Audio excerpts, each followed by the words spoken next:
Our team, welcome back to Plastic Surgery Untold, greatest podcast in the world as voted by us. Sorry, it's been a little hiatus, but I'm back with our celebrity cast here. Maybe we'll spend a couple minutes catching up, but then get into the good stuff because we got all sorts of good stuff for you guys today. Dr. Weinfeld, get us started. What's been going on in your life? Catch us up. Yeah, I had a wonderful Friday, apropos to what we're talking about today, but slightly different. Friday, I went to a charity event. It was called Austin Art Bra for the Breast Cancer Resource Center. Wow.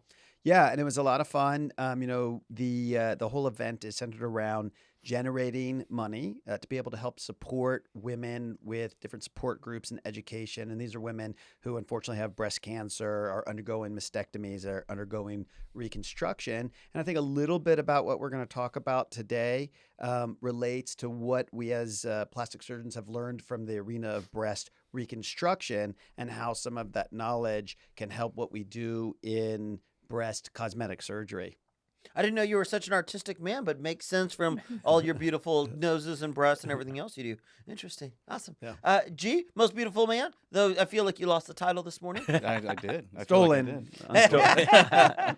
If you're not first, you're last. Yeah. I think Ricky Bobby said that. I think Ricky Bobby did say that. No, I'm good. I'm glad to be back in the studio. It's not it's fun to be here. I missed recording with you guys. So that and all the people of Austin were saying that they didn't have enough Gilberto in their life. Was that true? No, but I feel like, I'm sure somebody said it. But no, otherwise been doing some jet setting, trying to follow in Travis's footsteps. Month of April was a little busy for me. Do you want to name one trip? I went to Los Angeles to take an advanced injecting course by Dr. Arthur Swift. It was really, really life-changing. It was really interesting to see, his perspective on how he injects and his techniques and stuff. So really excited to bring some of that back to Austin Plastic Surgeon. Interesting. You went to LA and none of the knowledge pearls that Dr. Weinfeld and I drop on you have ever been life-changing, but I'm sure we're great too. That's fine. Yeah. Yay. On that note, celebrity, what's going on, dude? Not much, man. Good to be back in the studio with you guys. It's been a little too long. We gotta get back on schedule. We've all had a bunch of big changes lately with your practice, my practice, all the good stuff. But anyway, my wife with her business at Your Trendy Therapist got an early plug in today, and then with our business, Celebrity Anesthesia, we have just been trying to continue to grow it and maintain and do all that good stuff. So it's been, as you know, starting a business and running a business, it is not for the faint of heart. And I'm just reminded every single week and humbled by that. Life's definitely a roller coaster ride, no question. Oh, yeah. Well, I'll keep it short so we can get to the good stuff. Big announcement from us this past week for any of you that follow us on Instagram at Austin Plastic Surgeon.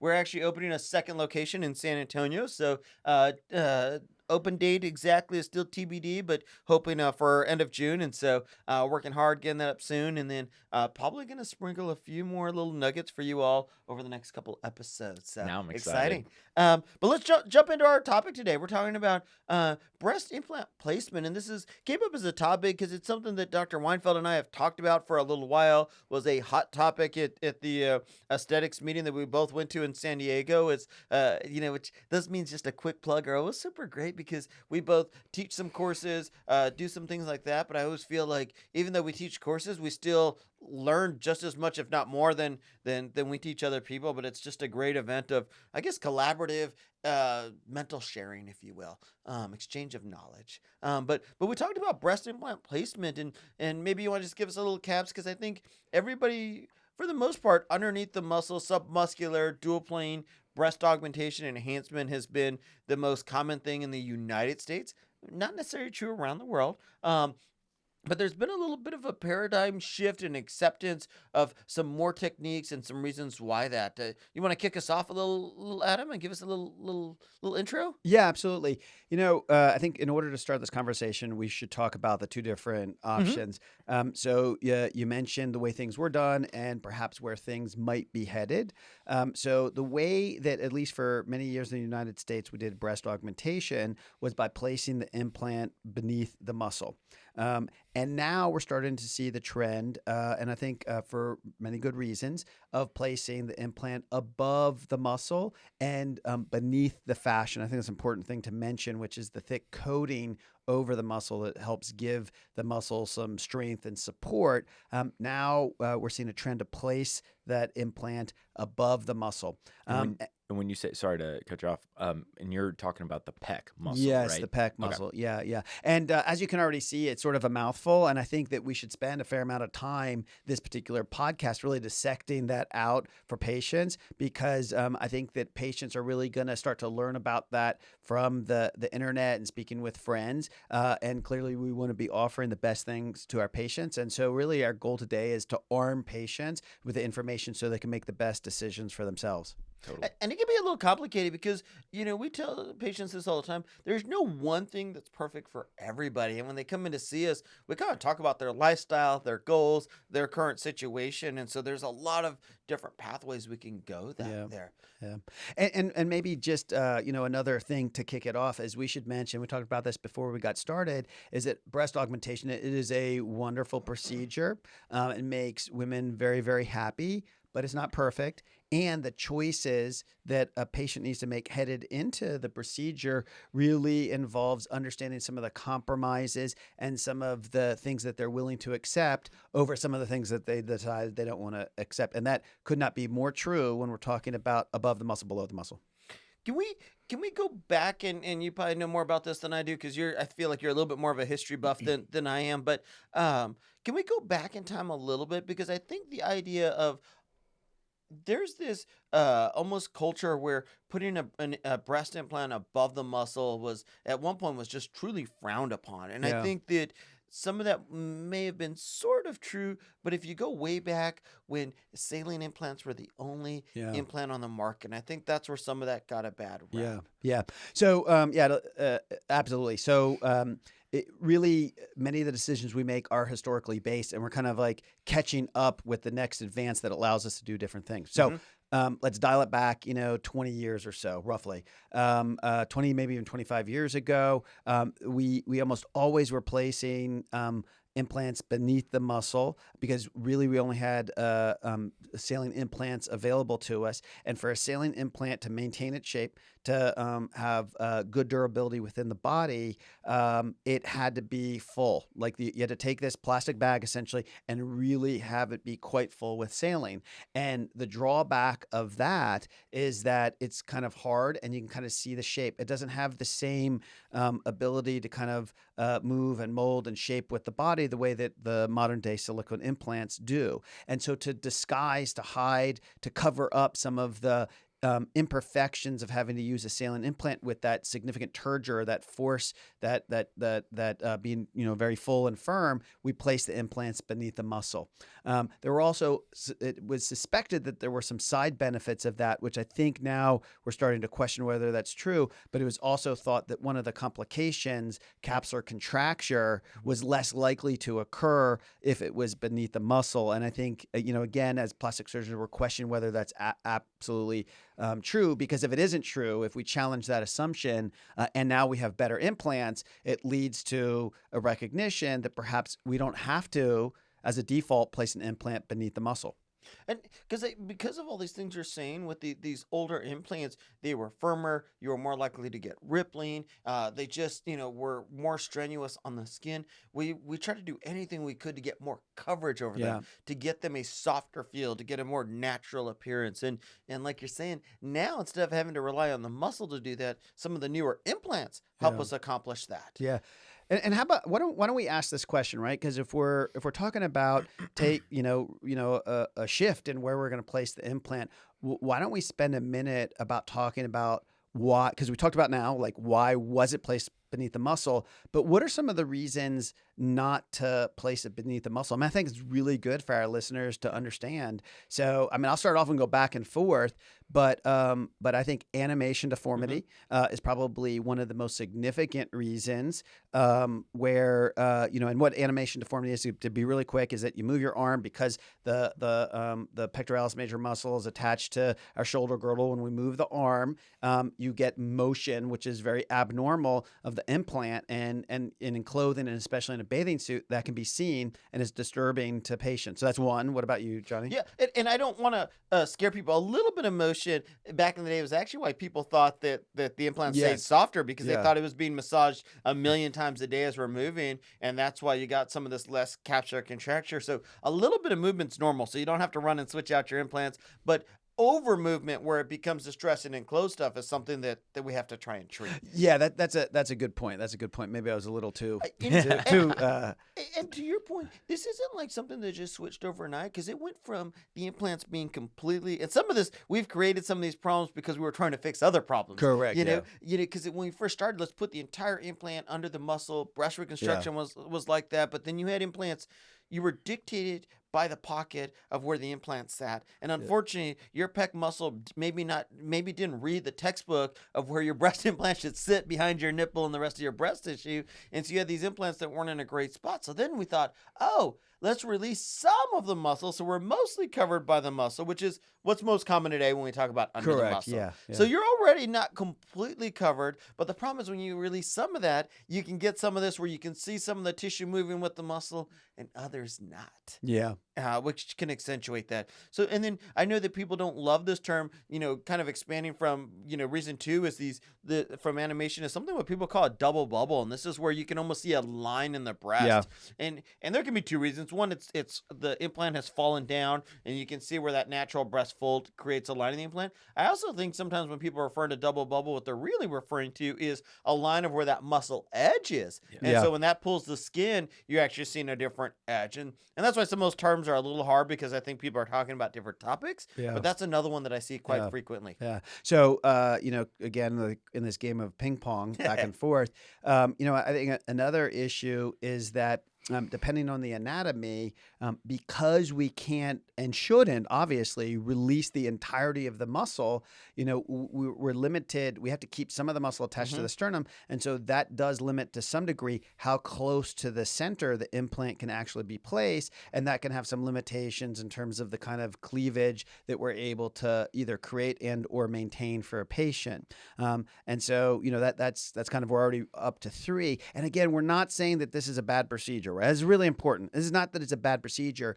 but if we're going to go on and talk about the merits and then also some of the challenges with a above the muscle technique, we should at least know what we're comparing it to, because these are the kind of considerations that our patients are going to make. So we're up to 3. Can you think of any others? I think that people who have really strong pec muscles, who really are prone to working out, I do think you're at a little higher risk of lateral displacement, because if you think about it, I think the gels absorb some of that force. Yeah. Where salines, I think, transduce some more of that force. I think that constant pushing, if you just think about it, that same massaging is also pushing that implant out a little bit further. And so I honestly have kept my patients a little bit longer from doing chest workouts to let that pocket sit.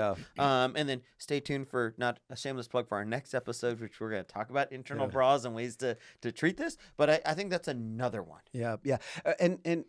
Slight mini tangent.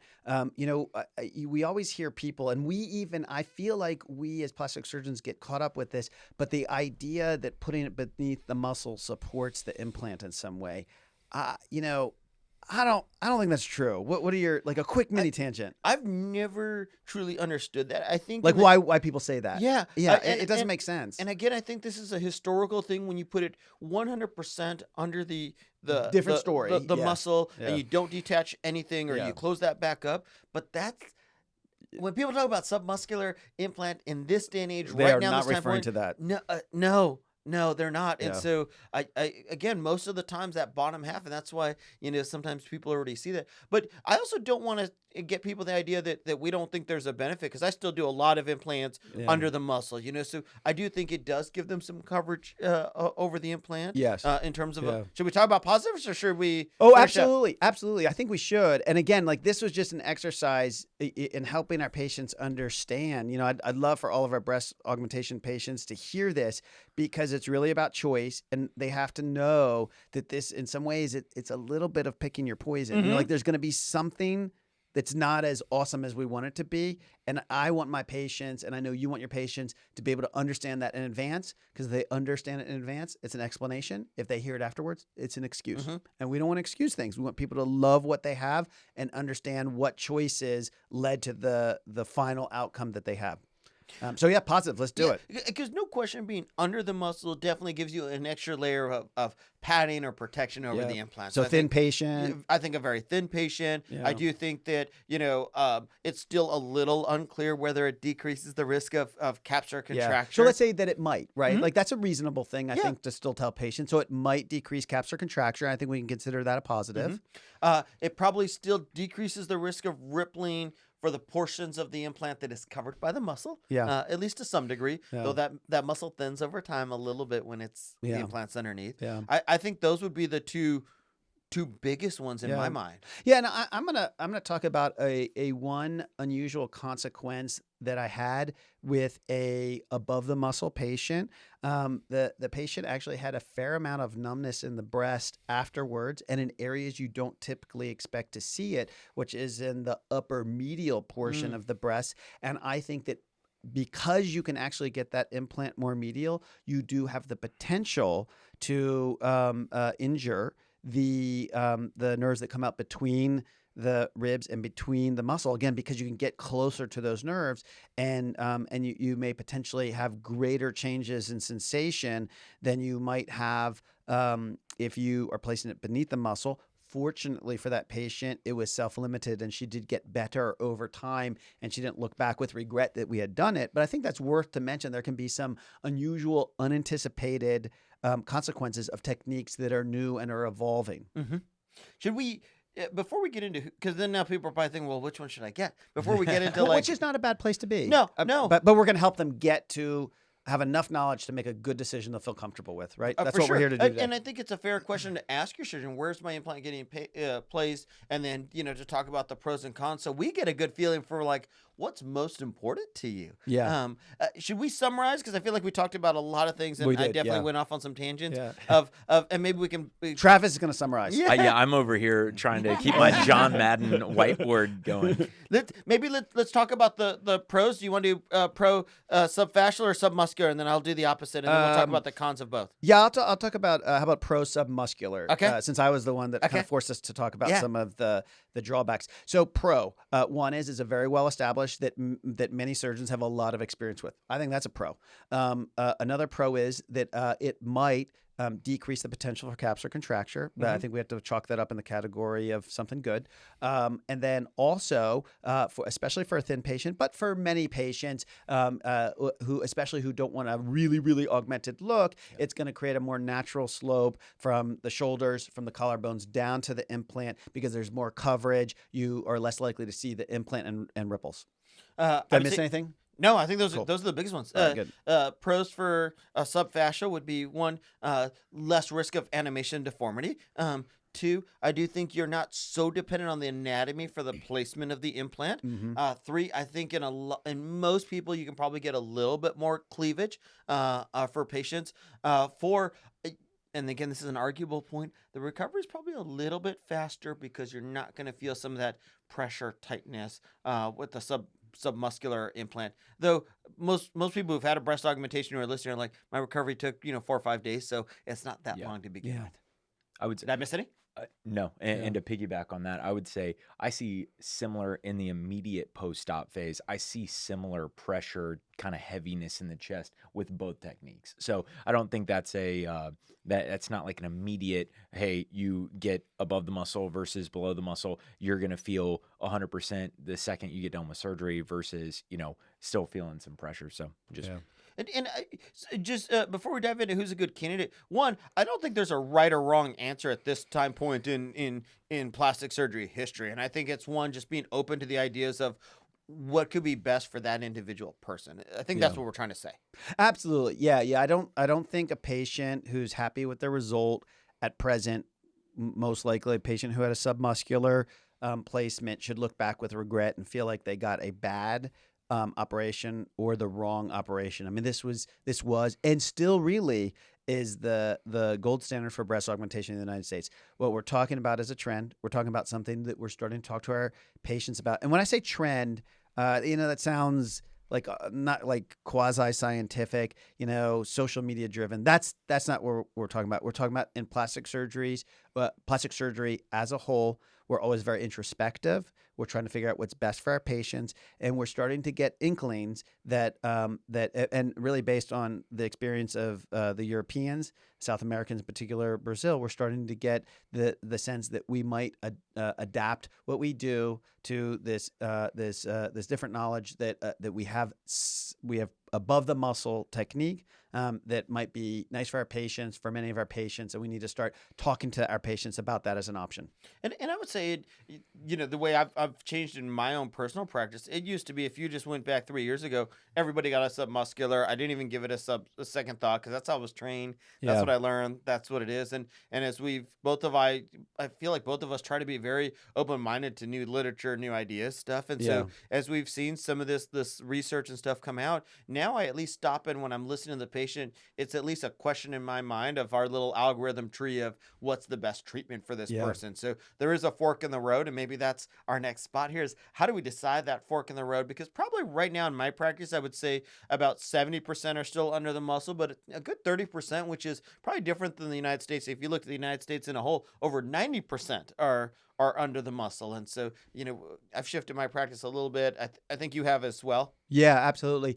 And I will say that the shift that I have in my sort of pure cosmetic female, and I'll get to that in a second, cis female population is influenced, but what I've done with my gender affirming trans female population and in breast reconstruction for cis female. Real quick definition of terms. So and forgive me if I don't do this well, because we're always learning about terminology. But cis female woman sort of who's born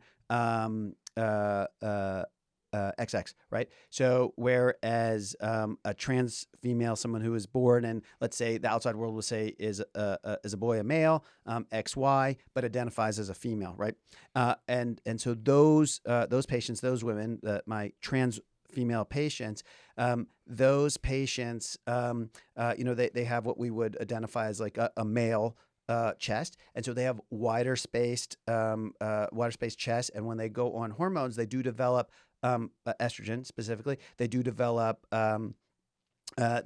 breasts, but they're not large enough, and they often benefit from breast augmentation. And this is a population with the wider breast, but who want to have more cleavage, that is ideal for placing an implant above the muscle. And that I bring to my cosmetic experience for cis women, my experience with trans women. I mean, it really has started to inform what I do. Same with breast reconstruction. We had a shift from beneath the muscle to, again, this is breast reconstruction for women who have breast cancer. We many years ago, 5 years ago, or even greater, we went from beneath the muscle reconstruction to above the muscle reconstruction. And so now I actually feel, even though this is kind of new for pure cosmetic breast augmentation, I actually come to it with a lot of experience and really a lot of sort of opinions about what makes sense and why it makes sense.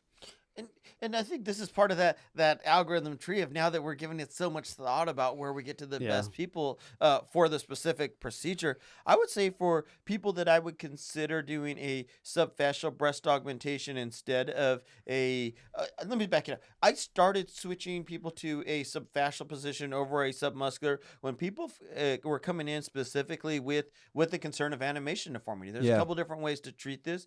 And so I was pulling that implant, and it's more than you think, because we actually open up that capsule, pull that muscle down, reattach it to the fold where it was to begin with, and then create a new pocket. And for me, seeing those patients do so well and be so happy, I guess was like a light bulb in my mind of like, hey, this is with the new implants, with the new techniques we have, it's not as bad as I was taught, 10, 15 years ago. There may be some opportunities here. Yeah. And that started that. So I think people who are very into fitness, a lot of my patients who do shows, bodybuilding stuff, it can be a little concerning for them if they're in a small type of bikini or something and actually performing or showing. And then they're like, I'm afraid to do poses because that implant is moving. So Yeah. that's one group. I think people who have a large space, people who have a very strong, because sometimes I'll be watching people, sometimes we're sitting in front of somebody looking at their breasts and we're talking to you, and you may think we're talking about something that doesn't make any difference. Sometimes I'm just talking with people to see how they move when they're relaxed, because watching that anatomy helps us, whether we're talking about faces, breasts, just to get a good feel for where they're at. Yeah. Yeah, and there's so much more to talk about, but I think that one of the ways that I'm going to start to talk to patients about this is, especially younger patients, is the reality that they're probably going to have 2 operations on their breasts in their lifetime. I mean, I think that's a fair statistic. In fact, the FDA paperwork that patients have to sign now, or the FDA driven paperwork the patient have to sign, I'm pretty sure it mentions that that it is, you have to accept the fact that there's a very high likelihood that you are going to have a second operation sometimes in your lifetime. And I think I need to be a little bit more thoughtful about this, but I think that one of the discussions that I might have with patients is, recognizing that this likely is the first of 2 operations that you're going to have in your lifetime. What are you willing to accept at present in terms of some of the challenges, the compromises, with the knowledge that, the things that you may not like are probably temporary. Even if you're going to have another operation in 10 to 15 years, you do have the option of making a change in terms of the position of the implant.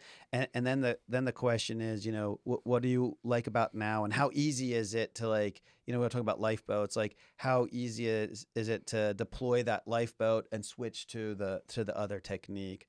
There's a lot there, isn't there? Yeah. But what things would you say, like just easy kind of take home thoughts? Like, what things would trigger you to say, like, hey, this person may be better for a subfascial or submuscular? Is there any like trigger stuff that would right away push you down one path or the other? I know that's a hard question in 2 minutes. Yeah. I mean, because every patient's so different. I mean, what I would say is that an ideal candidate is going to be a patient for let's say above the muscle. The ideal patient is going to be the patient who has enough breast tissue that it's gonna that's going to cover that implant. So I would say, at least a B to C cup worth of volume. And then I'd also say a woman who's going to do that and maybe not have a really, really, really large implant. I think that would be 2 important things. And I think that it's also about their mindset. I think that patient is going to have to sort of bite off heading into this, the recognition that there are some unknowns about exactly what's going to happen in the upper pole of their breast. Might they be able to see ripples a little bit more than they would if it was submuscular? And might they have a little bit more of sort of an augmented shelf look because they don't have that pectoralis major serving as sort of a ramp from their collarbones down to the apex of the implant, and thus creating a more teardrop shape appearance? I think that would have to be true. But I think they should always ask themselves, like, okay, rippling, well, if that's my cost, the potential of seeing rippling, what am I buying for that? And I think that one for one purchase, right, for that potential sort of downside is that they are very unlikely. Well, I would say it's almost impossible to get animation deformity, right? So, you have to say, like, okay, so when you're on the other side of this experience and you kind of don't like the rippling, how would you have felt if you were on the other side of that decision? That's the movie Sliding Doors, like, and you ended up and you had animation deformity. Like, you have to decide now how you're going to treat that, so that it doesn't turn into regret. It turns out to be an understanding of why you made a certain decision. So I think those are 2 important things to discuss with patients. Was that 2? Maybe 3? That was 1. couple. I don't know. Yeah, who's counting at this point? Yeah. So a couple of things, a couple questions that I just kind of came to mind. Number one, you mentioned the volume of the breast. Yeah. Anything else that you think about as far as the shape of the breast, the how that breast sits when you're approaching it? Like, does a particular type of breast lend itself to one over the other? Well, Okay, so I thought that, without opening Yeah. another can of worms Yeah. of well, let's talk about the foundation of the breast first, the chest wall. There's another thing to consider, and that is the anatomy of the pec to the degree that we can understand it heading into surgery.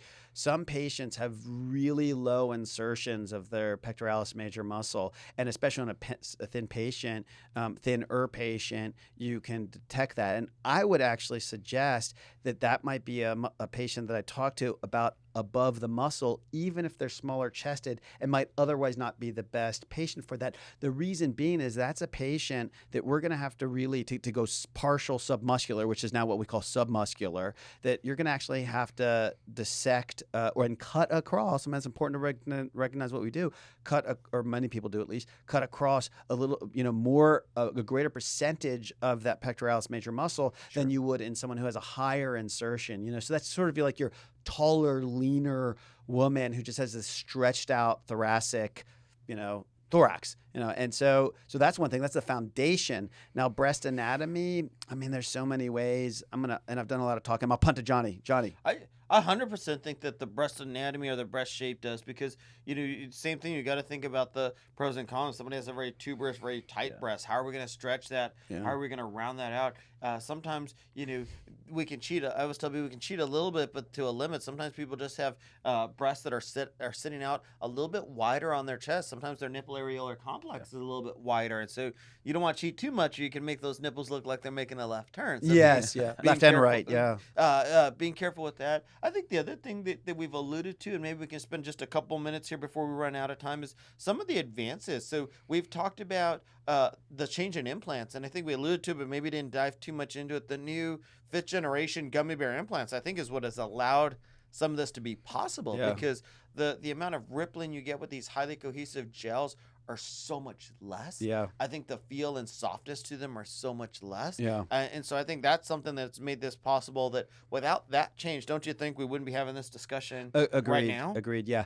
So I'm going to hijack this for a second. Yeah. Well, Gilbert's not been able to talk a lot, and I really think that we should do a little bit of role playing. Okay. Oh, I like this. And This is an exclusive first on Plastic Gilbert, Surgery take your Untold. shirt off. And Gilbert, do you mind this? Are you okay No, with no, this? Because I think this would be really helpful, actually. Or Travis could do it. Frank, I could do it if you're. Yeah, but yeah. like, maybe could you play the role of a patient trying to, like in your own Gilbert voice, but like, because it's good because you know some about this. Like one might learn from the internet.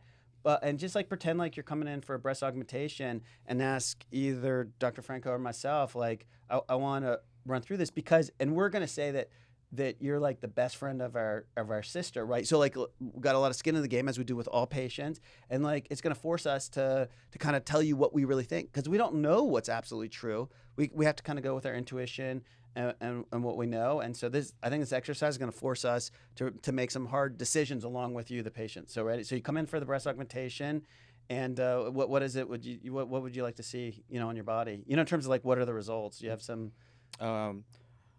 I'd like to have larger, fuller breasts. Yeah, and so I'm gonna say, like, just so the audience can have a picture of this. So you let's say you're like 5'6", 130 pounds, B-sized cup. Pretty. You've not had babies, so it's like dense-ish tissue, well placed, no ptosis, no sagging. Okay, so I think we should ask, like, what kind of how do you keep yourself busy? What sort of activities, sports, exercise? Run quite a bit and lift weights. Okay, all right. And so, have you done any research about breast augmentation? Are you sort of familiar with this decision that we're now helping our patients guide themselves through in terms of above the muscle, below the muscle? My best friend just had a procedure with Dr. Franco, and she was telling me all about her experience. Yeah, so I know that she had a procedure with Dr. Franco. She must be absolutely happy. Obviously, that goes without saying. But do you know if hers was above the muscle, below the muscle? I don't know. Okay. Why don't we say that let's just, for the sake of my discussion with you as a patient right here, that it was below the muscle. Does she talk about, are there parts of her breast augmentation that, she caught her off guard a little bit, or things that she's noticed? Not bad things, but like things that she wasn't aware of? Nothing that comes to mind off the top of my head. She did state that her recovery was pretty quick. Okay, I'm stepping out of this role play for a second. I'm gonna rein it in a little bit. Okay, so now I'm back in the role play. All right, so so we do have some options for you. We can go above the muscle or below the muscle.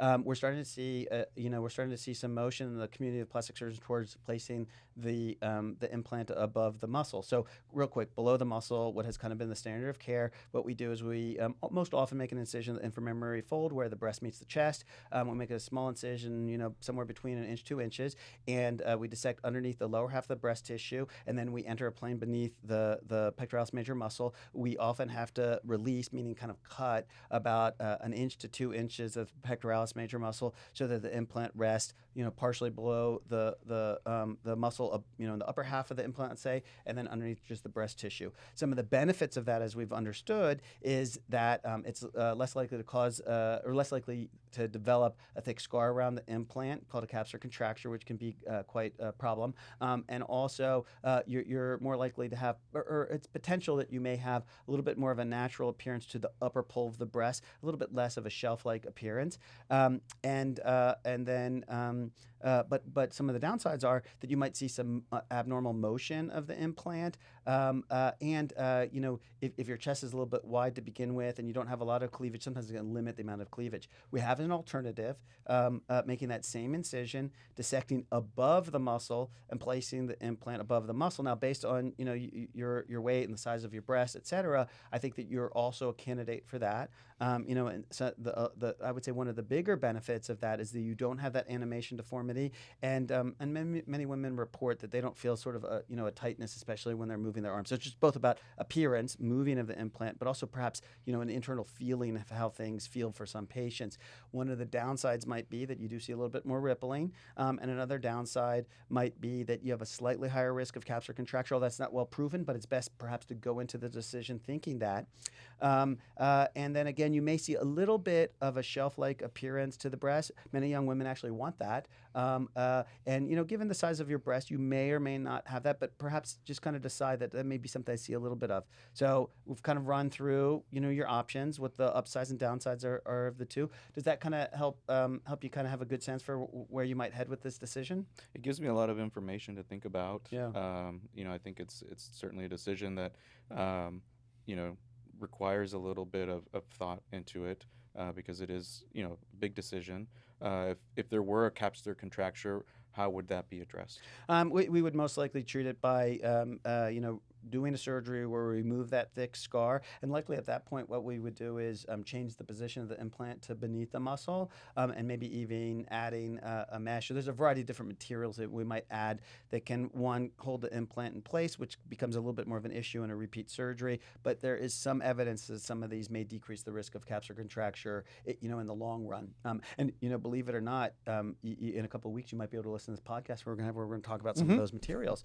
So anyway, I didn't mean to hijack this, but I think it's good to have a patient hear kind of from beginning to end the conversation they might have with a physician. Right. So again, sorry for hijacking it. No, I think it's great because I think it summarizes everything, kind of comes into a good spot, and I think you highlighted a lot of good points because it's everything in context. It's like, what are your goals? What size implant are you looking for? What do you do on a daily? Like you asked them, what's their daily activities? Like I'll ask people, like, how much do you work out? Because those are the things where it helps me. Most of the time, they're going to be like Gilbert, where they don't really know exactly they know what they want to be at the very end. Yeah. They don't know where in the middle. And so sometimes, bear with us when we're asking you a lot of questions that seem super personal, but those personal questions are for us to get a good idea of what your daily life is. Like, what do you do for a living? What is your hobbies? Because if your hobbies are, modeling, doing stuff, while also doing bench press, like, these are things that we think about. If you're an Olympic trial athlete, maybe something that we will. Yeah. That's a really good point. And I say, like, I think just hopping back into that, like,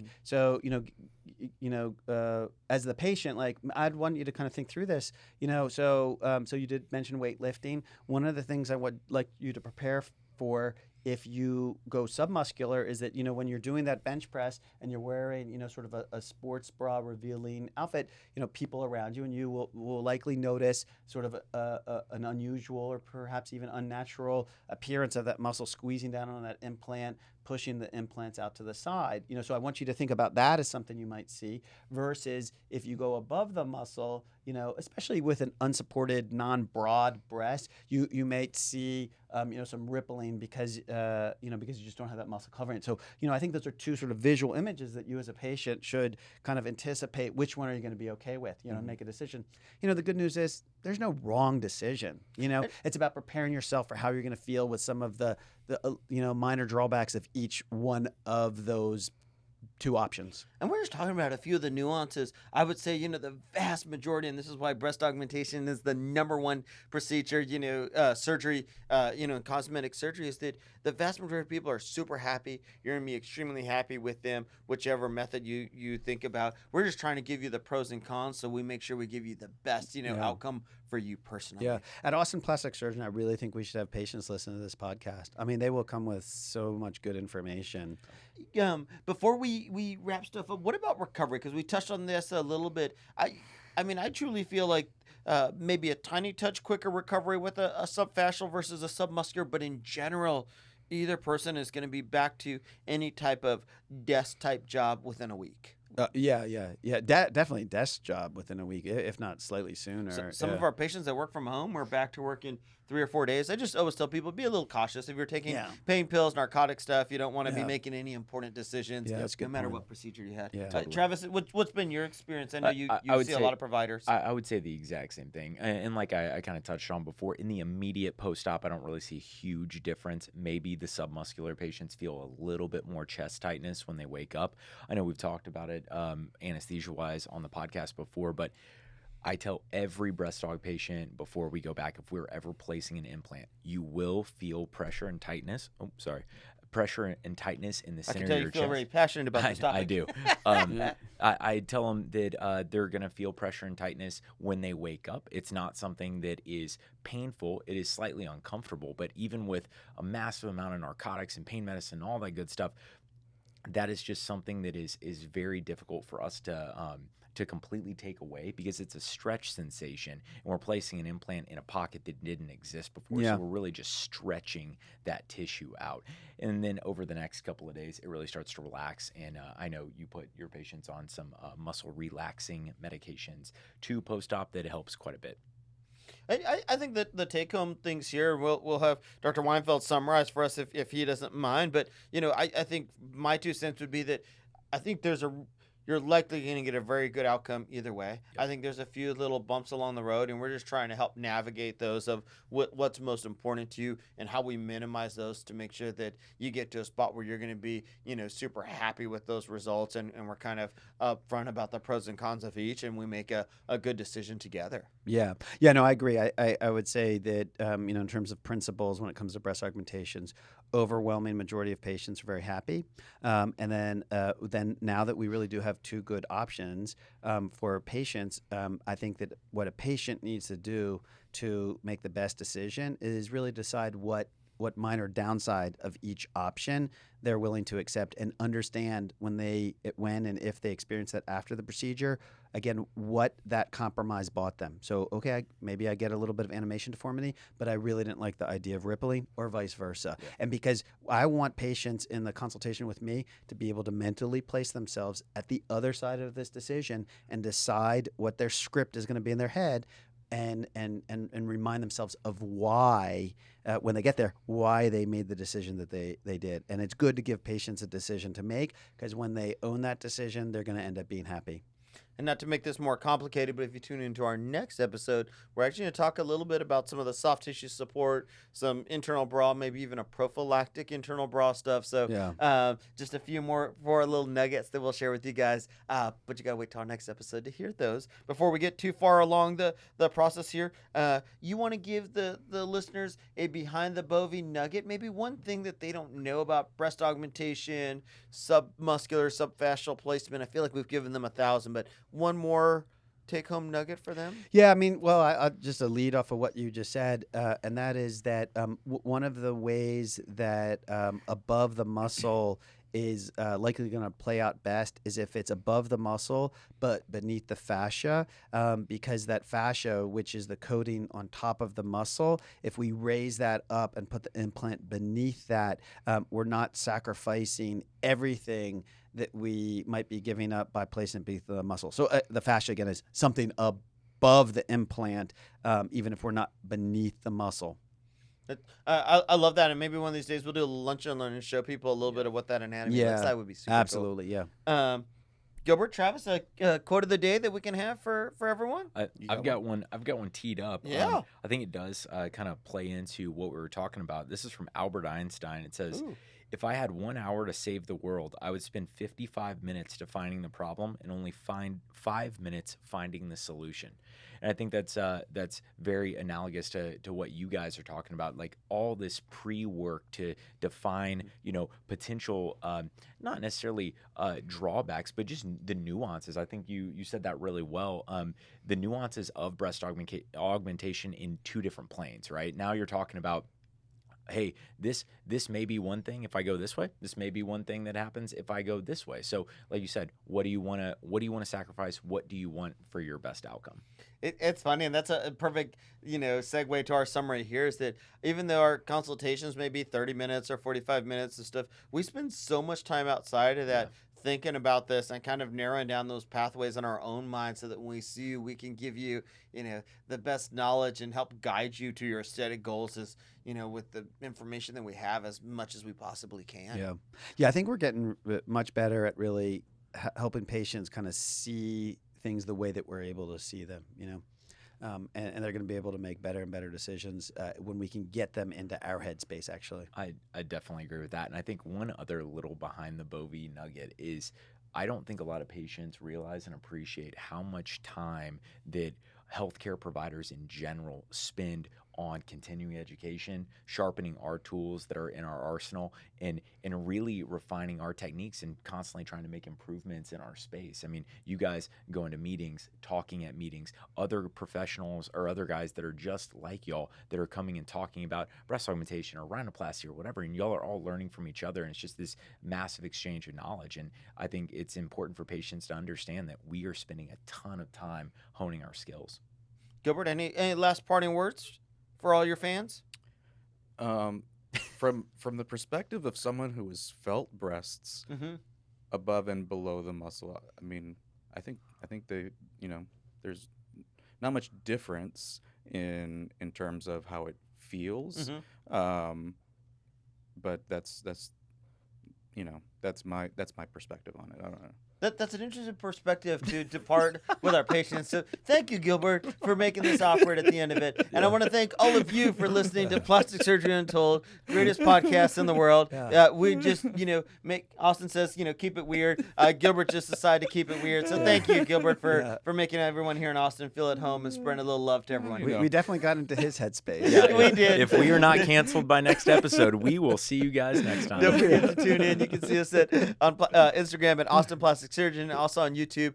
Feel free to download us anywhere you get your favorite podcast. Plastic Surgery Untold. We'll see you guys. All right, bye.